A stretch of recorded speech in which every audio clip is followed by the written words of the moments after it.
요 감산못 둘레길을 이렇게 밤에 걷다 보면은 요즘 참 기술이 많이 발달돼 가지고 영상을 통해 가지고 가는 그 길에 그 영상이 비춰져요. 그 내용이 뭔가 보니까 항상 꽃길만 걸으소서. 그래서 그걸 보고 좀 웃음도 나고, 참 누구든지 사람들이 바라는 거는 일평생 꽃길을 걷고 싶잖아요. 근데 실제로 우리가 인생을 살다 보면은 꽃길보다는 고난의 길이 더 많죠. 불신자는 또 구원받지 못한 하나님의 자녀가 아니니까 그러다 하더라도 왜 믿는 신자에게, 그것도 굉장히 믿음의 위인들에게 이런 고난의 길이 많을까요? 그걸 오늘 우리가 서론 부분에서 답을 내셔야 됩니다. 우리 인생을 살아가다 보면은 생각지 않는 일들이 이 쓰나미처럼 확 몰려옵니다. 이게 한두 가지 문제가 아니고요. 건강에도 문제 오고, 하는 일에도 문제 오고, 가정에도 문제 오고. 그럼 굉장히 힘들죠. 믿음이 약한 사람들, 대부분 그 상황 당하게 되면은 제일 먼저 오는 게 불신앙입니다. 왜 하나님이 나에게 이런 어려움을 주시는가? 불평, 원망, 이런 것, 그리고 굉장히 힘 빠지고 낙심하기 쉽지요.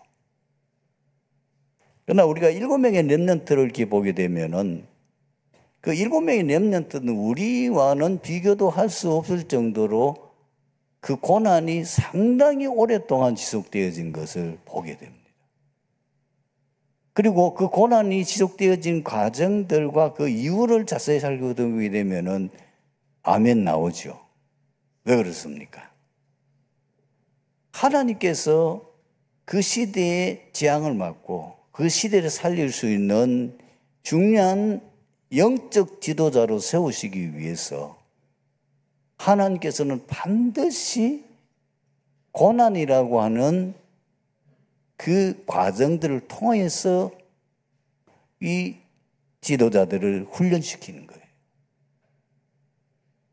사실 이 요셉이 애굽의 총리가 되는 그 과정 속에서 한 13년 동안 애굽에서 많은 고난을 겪습니다. 그런 고난들이 있었기 때문에 요셉이 그 위대한 지도자로 설 수 있었던 거죠. 또 그것이 결국은 바로 왕을 만날 수 있는 결정적인 계기가 되어지는 거죠. 모세에게는 이제 나중에 출생의 비밀을 깨닫습니다마는 공주의 아들로, 양아들이죠. 거기서 40세까지 그 왕궁에서 생활할 때는 정말 꽃길을 안 걸었겠습니까? 그러나 하나님은 모세를 통한 계획이 출애굽, 이스라엘 백성들을 구원해내는 그 사명을 감당해야 될 중요한 것을 이미 하나님께서 그에게 주셨기 때문에 이제 그 사명을 감당하기 위해서는 거기에 있어서는 안 되죠. 그래서 세상 지도자로서의 준비할 수 있는 모든 것을 앞으로 이제 출애굽하기 위해서는 반드시 바로와 대결을 해야 되거든. 그러니 그 왕궁에 보낸 데는 하나님께서 미리 그런 포석을 두고 보낸 거죠. 그래서 생각지 않는 어떤 사건으로 살인으로 인해 가지고 결국은 지명수임을 받게 돼 가지고 미디안 광야로 쫓겨가서 거기서 40년을 지나게 됩니다. 그러나 그 세월들이 필요 없는 게 아니고 거기서 영적 서밋으로 설 수 있는 중요한 계기가 되어지죠. 다윗도 마찬가지입니다. 골리앗을 꺾었을 때에 대단했습니다. 다윗이 어릴 때는 일찍이 그런 구체적인 내용은 성경에 나와 있는 것처럼 많은 응답을 받았고 하나님과 함께 하신 증거를 보이고 양을 치면서도 하나님 역사를 많이 체험했어요. 그러다가 생각지도 않게 그 골리앗을 꺾고 난 후에 그야말로 인기가 충천하게 되는데 그때부터 이 다윗에게는 고난의 길이 10년 이상 계속되어집니다. 근데 그 세월 동안에 허송 세월을 보낸 게 아니고 그 세월 동안에 앞으로 이 다윗 왕국을 건설할 수 있는 중요한 충신들이 그때 다 몰려들어요. 참 놀랍죠. 포로로 잡혀가서 어느 정도 인정을 받고 특히 그 느부갓네살 왕의 꿈을 해몽해 줌으로 인해 가지고 이 다니엘과 그 세 친구가 그야말로 거기서 영웅처럼 대접을 받게 되는데 생각지도 않게 이제 우상 절하는 그 문제로 인해 가지고 죽음의 그 자리에 가게 되는 거예요. 근데 그것이 나중에 뭐죠? 전 바빌론에 하나님의 살아계심을 증거할 수 있는 계기가 되죠. 이 다니엘이 누명을 쓰고 아무 잘못도 없는데도 불구하고 사자굴 속에 들어갑니다. 그러나 그 사건을 통해서 이 다니엘이 전 세계에 하나님의 살아계심을 증거하는 세계복음화의 계기가 되어지는 거예요. 오늘 여러분들이 기억하셔야 됩니다. 어려움을 당하는 성도님들이 있을 수 있습니다. 인생 살다 보면은 이런 일 저런 일 만나는데 어떨 때는 이 어려움이 쓰나미처럼 몰려들었는데 이 어려움이 사람이 어떨 때는 감당할 수 없을 정도로 어려움이 몰려올 수가 있습니다. 근데 우리가 성경에 나타나는 믿음의 위인들을 통해서 보게 되어질 때에 그때가 가장 중요한 시간표예요. 그때 하나님의 중요한 계획이 성취되는 시간표예요. 하나님의 뜻이 성취되는 시간표임을 우리가 감지할 줄 알아야 돼요. 그러면은 이럴 때 우리가 이 시간을 어떻게 보내는 것이 가장 하나님을 가장 기쁘시게 할 수 있느냐 하는 거죠. 첫 번째는요, 영적 삶에 집중하셔야 됩니다. 대부분 평소에는 신앙생활 잘하고 잘하고 모든 일이 잘 될 때는 교회 잘 섬기고 그리고 예배생활 신앙생활 잘하다가 어려움 당하면은 낙심하는 분이 있는데 아닙니다. 진짜 그때 여러분들이 영적 삶에 집중해야 될 시간표. 예배, 기도, 주의 일 다 그랬어요. 참 믿음의 사람들은 어려운 일을 만날 때마다 또 오히려 영적 일에 집중했어요. 하나님의 시간표. 그럴수록 우리가 영적 힘 얻어야 돼요. 정말 여러분들이 이 환경을 이길 수 있는 그리고 여러분들이 지금 여러 가지 어려움들을 극복할 수 있는 하나님으로부터 주는 그 힘을 얻지 않으면 거기서 여러분들이 결국은 큰 어려움을 당할 수 있습니다. 그럴수록 우리가 영적 힘을 얻으셔요. 그 힘을 얻는 시간을 여러분이 가질 수 있는 유일한 기회인 줄 아시면 됩니다. 두 번째는 여러분이 하는 업에 집중할 시간표입니다.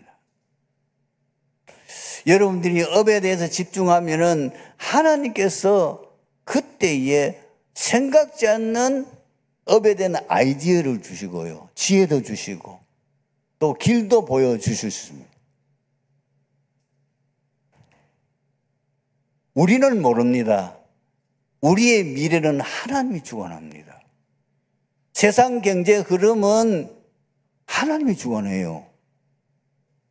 지금 많은 미래학자들이 이런저런 얘기를 예측을 물론 하는데 참고는 할 수 있겠지만은 그러나 미래에 대한 그 모든 것을 움직여 나가시는 분은 하나님이십니다. 그렇기 때문에 내가 하는 이 업이 앞으로 절망이 있느냐 없느냐 하는 그 부분은 사실 우리로서는 예측하기가 어렵습니다. 그래서 여러분 업에 집중하다 보면은 하나님께서 이 업이 계속해서 이걸 통해서 세계 복음할 수 있는 빛의 경제에 응답받을 수 있는 것이 맞다면은 지금 하는 그 정도 가지고는 안 된다. 그러니까 내가 더 그분의 전문성을 갖추고 그리고 더 뭔가 이걸 가지고 앞으로 미래를 대비해야 된다 하시든지, 네가 하는 이 업은 사양업이야.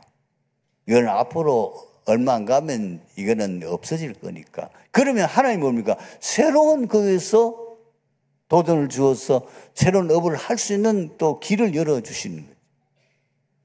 그럴수록 우리가 업에 집중하고 기도하고 하나님의 인도를 받아 나가는 겁니다.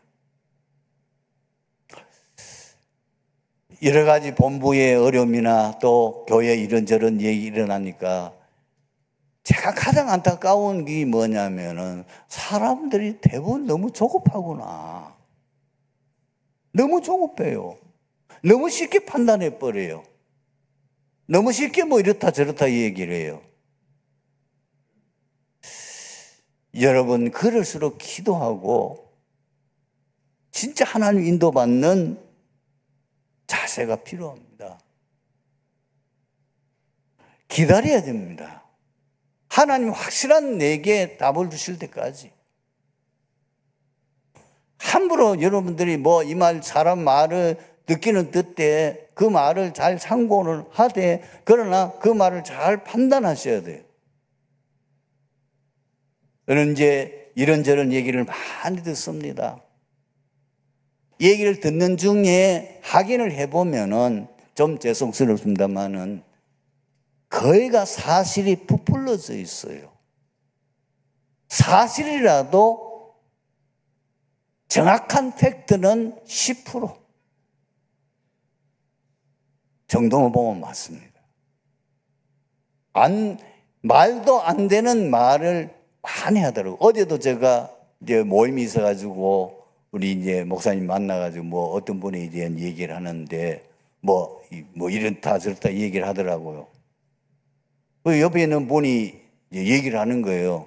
그걸 조사해 보니까 이렇고 이렇더라. 그 얼토당토 않는 얘기인 거예요. 그러니까 사람들이 자기 마음대로 막 입에 나온 대로 지금 막 죽이는 거예요. 막 생각나는 대로 말해버리는 거예요. 자기 추측대로 말해버리는 거예요. 그 말을 듣고 우리가 흔들리면 안 되죠. 정확한 팩트를 알고 또 어떤 일을 상황을 보더라도 왜 일을 이렇게 됐는지 그 하게 된 모든 것을 충분하게 점검을 하고 난 이후에 우리가 판단을 하셔야 돼요. 사실 저는 본부 메시지를 늘 듣는데 99%는 가만히 있으면 해결됩니다.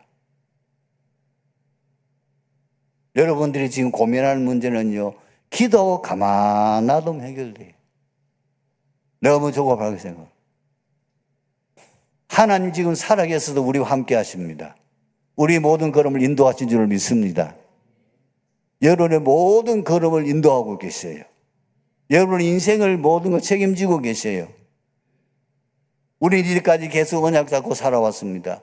우리는 늘 영적인 부분에 집중하고 내가 하는 업을 통하여 세계복음하겠다는 그 마음 가지고 지금까지 왔습니다. 인생 살아가다 보면 이런 문제 저런 문제 많이 올 수 있습니다. 하나님 필요하셔서 우리에게 허락하는 것도 많이 있습니다. 그러니까 뭔가 확실한 것이 보여질 때까지, 확실한 우리에게 증거가 보여지고 뭔가 이 하나님 뜻이라고 맞다고 확신되어질 때까지는 잠잠히 기다리는 것이 중요합니다. 저는 인생은요, 마라톤 하는 선수와 같다고 봅니다. 우리가 한평생을 달려가야 됩니다. 한 목표를 향하여. 그 가는 길에 이런 일 만나고 저런 일 만나고 수없이 말을 만날 수 있습니다. 그것 때문에 여러분들이 너무나 흔들리고, 만약 그렇다면 어떻게 되겠어요? 우리가 목표에 도달할 수가 없어요. 중간에 다 탈락한다니까요. 일 만나도 저 일 만나도 기도하고 기다리고, 하나님 뜻이 확실하게 맞다는, 내가 확신하고 하나님의 얘기 맞다는 것이 보여질 때는 우리가 행동을 해야 되는 거지. 그렇게 하고 있으면 결국은 여러분들이 선택이 옳았다는 것을 느끼게 되어질 겁니다. 어려움이 있습니까? 영적 생활에 집중하십시오. 어려움이 있습니까? 여러분 하는 업에 집중하십시오. 그리고 하나님이 확실한 내게 증거 주실 때까지 기도하고, 확실한 증거가 내가 보여질 때까지 기다리십시오. 그리고 있으면 결국은 모든 것이 정확하게 인도를 받게 되고 승리하게 되어질 겁니다. 사마리아 수가 동네에서 사역을 마치신 예수님께서 갈릴리에 오셨습니다. 왜냐하면 아직 하실 일이 많이 있기 때문입니다.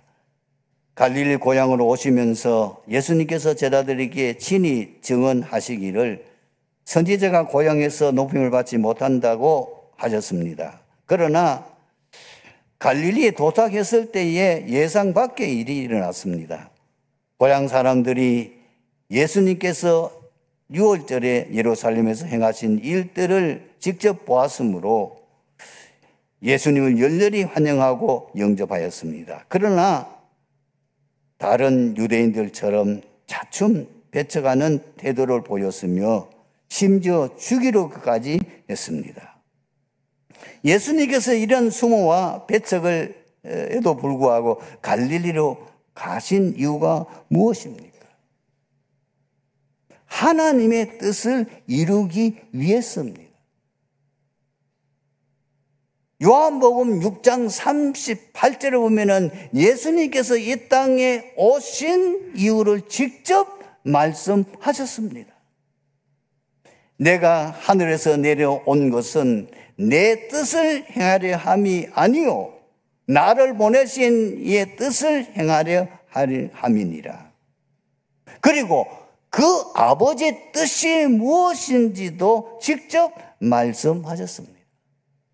그것이 요한복음 6장 40절에 기록되어 있습니다. 내 아버지 뜻은 아들을 보고 믿는 자마다 영생을 얻는 이것이니 마지막 날에 내가 이를 다시 살리리라. 여러분, 인간 구원 사역은 성경의 핵심입니다. 인간 구원 사역은 예수님이 이 땅에 오신 사실 목적입니다. 여러분, 성경을 어떻게 보십니까? 성경을 제대로 보셔야 됩니다. 성경의 핵심은 한 가지입니다. 그 성경의 핵심은 뭘 얘기합니까? 요한복음 20장 31절에 기록되어 있습니다. 오직 이것을 기록하면 너희로 예수께서 하나님의 아들 그리스도이심을 믿게 하려 하며 또 너희로 믿고 그 이름을 힘입어 생명을 얻게 하려 함이라. 결국은 구약은 뭡니까? 그 생명을 구원할 그리스도로 이 땅에 오실 것을 말하는 것이 구약의 핵심입니다. 창세기 3장 사건이 일어나서 모든 인간이 영원한 멸망에 이르게 됐습니다. 그때 하나님이 제일 첫 번째 주신 원시복음, 그 언약이 무엇이죠? 다른 거 아닙니다. 여자의 후손이 뱀의 머리를 상하게 할 것이요, 그 뱀은 여자의 후손의 발꿈치를 상하게 할 것이요, 여자의 후손이 바로 인간의 문제를 해결할 그리스도로 오실 것이다. 세월이 많이 지나서 이 하나님 주신 복음을 놓쳐버리며 완전히 네피림 시대 되겠습니다. 그것이 창세기 6장입니다. 완전히 세상이 네피림이 어느 정도까지 하나님이 인간이 타락해서 인간 지었음을 한탄하시고 이 세상을 완전히 물로 멸망시킬 정도까지 하나님께서 하셨습니다. 그때에 은혜 받은 노아, 믿음의 사람에게 하나님이 또 거기서 구원받을 수 있는 길을 말씀하십니다. 방주를 만들어라. 누구든지 방주 안에 들어가는 자는 다 살 것이다. 너를 위해서 방주를 만들어라. 내 자손을 위해서 방주를 만들어라. 그리고 이 땅에는 생명을 구원하기 위해서 방주를 만들어라. 노아는 그 방주를 만들면서 전 세상 사람들에게 말했습니다. 하나님께서 내게 말씀하셨다. 세상에 너무나 붙어가고 타락되어져서 네피림 시대이기 때문에 하나님께서 이 세상을 물로 심판하신다고 말씀하셨다. 그 심판에서 구원받는 길은 나처럼 이 방주를 만들어 이 방주 안에 들어가야만 산다. 아무도 그 말을 듣지 않습니다. 결국은 방주에 들어간 8 식구만 살았습니다. 그 안에 들어가는 생명체만 살았습니다. 이스라엘 백성들이 세계복음의 언약을 주었지만은 애굽에 들어가서 복음 놓치고 사명 놓치고 완전히 노예됐어요. 그것도 400년 동안이라. 그때에 하나님께서 또 복음을 말씀하십니다. 누구를 통해서? 모세를 통해서. 어떻게 하면 이스라엘 백성들이 이 포로에서 이 노예에서 해방될 수 있느냐? 피제사 드리는 날 이스라엘 백성들이 노예에서 해방될 것이다. 피제사 드리는 날 해방되어 나왔습니다. 9가지 재앙 내렸지만은 9가지 기적을 했지만은 바로가 항복하지 않았습니다. 그러나 마지막 피제사 이 6월절 피 바르는 날 바로가 항복했습니다. 그대로 성경 말씀입니다. 세월이 오래 지났습니다. 이스라엘이 이제는 왕국을 이루고 굉장했습니다. 그러나 또 언약을 놓쳐서 이제는 그렇게 솔몬이 아름답게 지은 성전도 무너져 버리고 나라가 망해서 완전히 포로로 잡혀가게 돼요. 그때에 하나님께서 또 주신 말씀이 뭐지요? 복음입니다. 보라 처녀가 잉태하여 아들을 낳으리니 그 이름을 임마누엘이라 하니라. 이게 구약 성경의 내용입니다. 구약 성경은 뭘 말하느냐? 예수 그리스도 그분만이 인생의 모든 문제 해답이에요. 그 그리스도를 통해서만 인간의 문제 해결 받을 수 있고 구원받을 수 있다. 그 얘기입니다. 신약 성경은 뭐지요? 그 말씀이 성취되었다는 것이 사복음서입니다.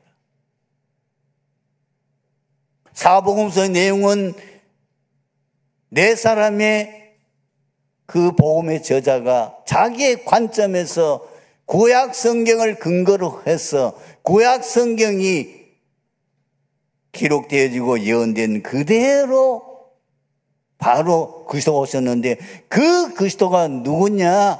예수다. 왜 예수가 그리스도냐? 그 예수가 여자의 후손으로 왔다. 그 예수가 바로 이 아브라함의 가문을 통해서 그 예수가 다윗의 혈통을 통해서 그 예수가 구약에 예언되어진 바로 이 베들레헴에서 출생했다. 그분이 이 땅에 오셔서 하실 일, 그분이 이 땅에 오셔서 할 사역, 그분이 이 땅에서 고난당하실 것, 부활까지 다 구약에 예언된 그걸 그대로 성경에 있는 것을 가지고 증거하며 기록한 것이 사복음서입니다. 여러분, 예수님은 이 땅에 왜 오셨습니까? 하나님의 뜻을 이루기 위해서 오셨어요. 우리는 왜 이 땅에 살아야 됩니까? 잘 먹고 잘 살려고요. 우리는 왜 이 땅에 살아야 돼요? 내가 살아야 될 이유가 무엇입니까? 그걸 발견해요. 그걸 발견하지 못한다면 여러분 아무리 인생을 살아도 결국은 가치없는 인생 살다가 가는 겁니다.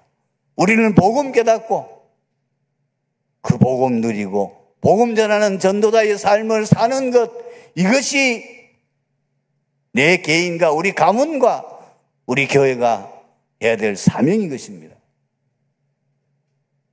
두 번째로 예수님께서 이 땅에 오셔서 하신 일이 무엇입니까? 왜 오셨습니까? 저주와 죄가 멸망으로 말미암아 영원히 고통받는 인간을 해방하기 위해서 오셨습니다. 마태복음 11장 28절에 수고하고 무거운 짐진 자들아 다 내게 오라 내가 너희를 쉬게 하리라.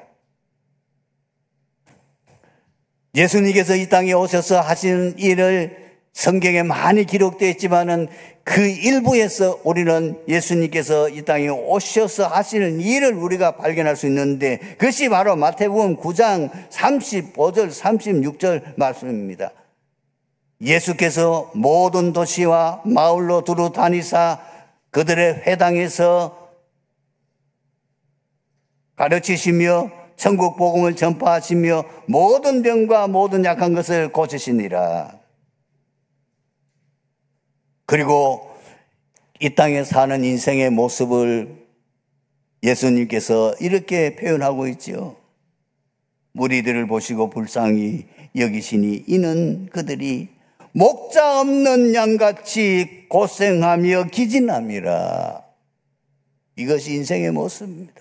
이 땅에 오셔서 육신의 질병, 마음의 병, 정신병, 영적인 병, 귀신 들린 병, 모든 질병을 고치시고 거기서 우리 해방하시고, 가난의 저주장 속에 있는 사람은 가난의 문제를 해결하시고, 평생도록 세상의 노예, 포로, 속국, 유랑민, 마귀의 노예, 속국, 유랑민, 포로 되어지는 우리 인생을 해방시키기 위해서 예수님 오셨습니다. 그 원인이 무엇입니까? 왜 인간이 그렇게 살아야 됩니까? 그게 창세기 3장 근본 문제로부터 6장, 11장 바로 12가지 문제의 결과로 사단에게 그 환경과 틀과 올무에 빠졌어요. 이 문제는 인간의 방법으로 해결할 수가 없는 거예요. 그래서 그들을 보내신 거예요. 어떤 방법으로도 사단을 이길 수가 없습니다. 어떤 방법으로도 사단의 문제를 해결할 수 없습니다. 어떤 방법으로도 지옥의 문제를 해결할 수 없습니다. 어떤 방법으로 하나님 만나는 길을 열 수가 없습니다. 선행, 종교, 철학, 과학, 돈, 어떤 것을 해결할 수 없어요. 그래서 하나님이 그것을 보내신 거라 그 말이에요. 분명히 성경은 밝혔죠. 하나님의 아들이 나타나서 마귀의 일을 멸하심이라. 예수 그리스도께서 오셔서 바로 마귀의 일을, 사단을 완전히 무너뜨리시. 아무도 해결할 수 없는 원죄와 자범죄, 그 죄로 말미암아 이 땅에 저주와 장애, 멸망이 오는데 이 문제를 해결하기 위해서 인자가 온 것은 섬김을 받으려 함이 아니요 도리어 섬기려 하고 많은 사람의 대속물로 자기 목숨을 대속하기 위해서 오셨다고 말씀하셨습니다. 그리고 하나님 만날 수 있는 길이 없어요. 그래서 예수님이 하나님 말씀 길을 열었어요. 내가 곧 길이요 진리요 생명이니 나로 말미암아 정은 아버지께로 올 자가 없느니라. 어떻게 우리가 이 축복을 받을 수 있습니까? 간단합니다. 하나님께서 그리스도를 통해서 인간의 모든 문제를 해결하시고 그 그리스도를 믿음으로 통해서 구원받을 수 있는 길을 열어놓으신 것입니다. 하나님이 세상을 이처럼 사랑하사 독생자를 주셨으니 이는 저를 믿는다 멸망치 않고 영생을 얻게 하려 하십니다. 로마서 1장 16절에는 내가 복음을 부끄러워하지 아니하노니 이 복음을 모든 믿는 자에게 구원을 주신 하나님의 능력이 됩니다. 그리고 고린도서 1장 18절에도 이런 말씀이 있죠. 십자가의 도가 멸망하는 자들에게 미련한 것이요 구원을 받는 우리에게는 하나님의 능력이라. 세 번째입니다. 예수님은 이 땅에 왜 오셨습니까? 하나님의 말씀을 이루기 위해서 오신 것입니다. 부활하신 주님께서 직접 제자들에게 말씀하셨습니다. 누구에게 말입니까? 엠마오로 내려가는 그 제자들에게. 성경은 누구에 대한 기록이냐? 그 성경 기록에 대한 내용을 말씀하고 있습니다. 이르시되 미련하고 선지자의 말을 모든 말을 마음에 더디 믿는 자들이여 그리스도께서 이런 고난을 받고 자기의 영광에 들어가야 할 것이 아니냐 하시고 이에 모세와 모든 선지자의 글과 시작하여 모든 성경에 쓴 바 자기에 관한 것을 자세히 설명하시니라. 예수님은 성경에 기록되어진 그 말씀을 이루시기 위해서 오셨습니다. 부활하신 후에 예수님의 부활을 믿지 않는 그 제자들에게 또 말씀하십니다.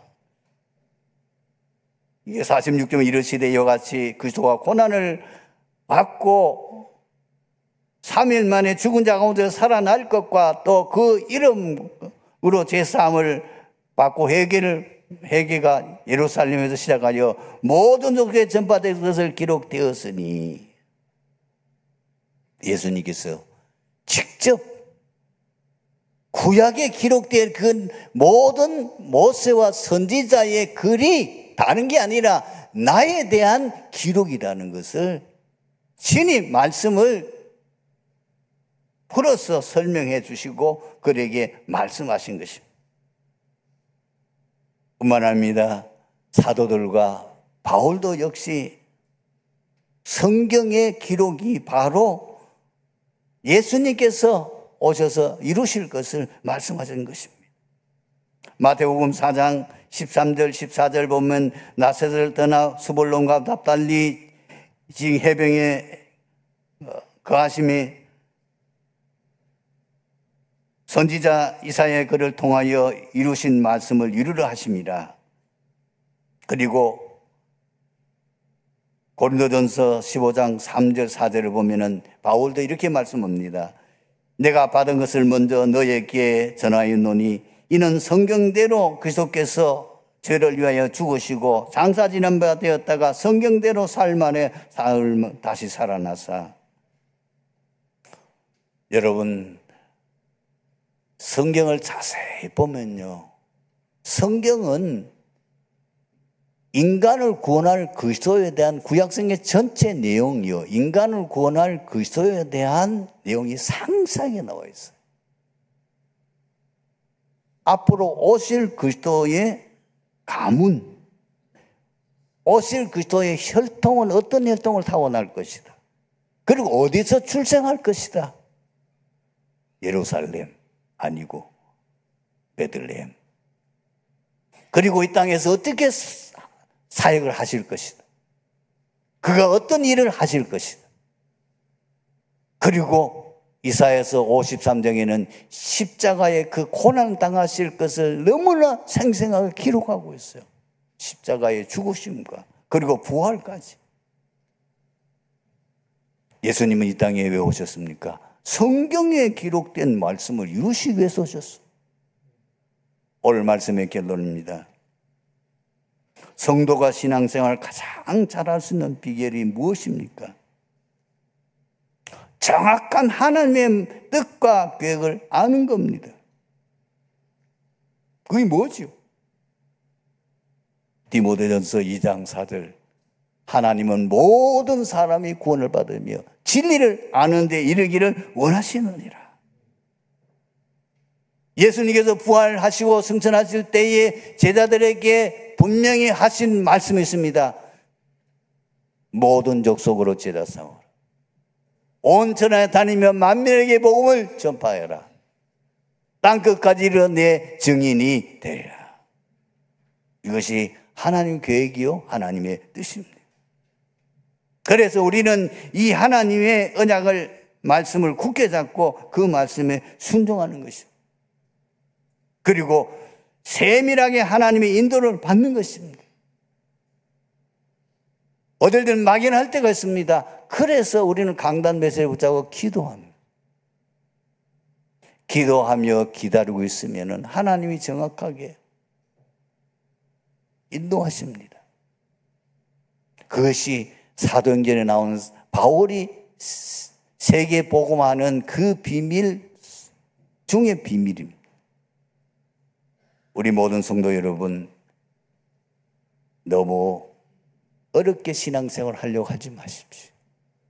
이미 언약은 다 주어졌습니다.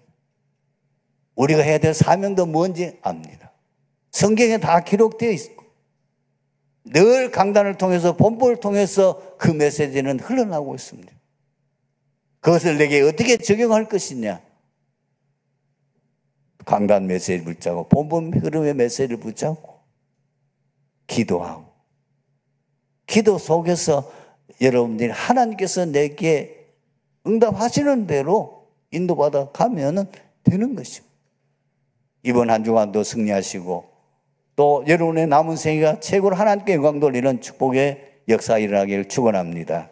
아버지 하나님 감사합니다. 오늘 말씀을 통해서 들리교회 모든 성도들이 최고 응답받는 한 주간이 되어지게 해 주옵소서.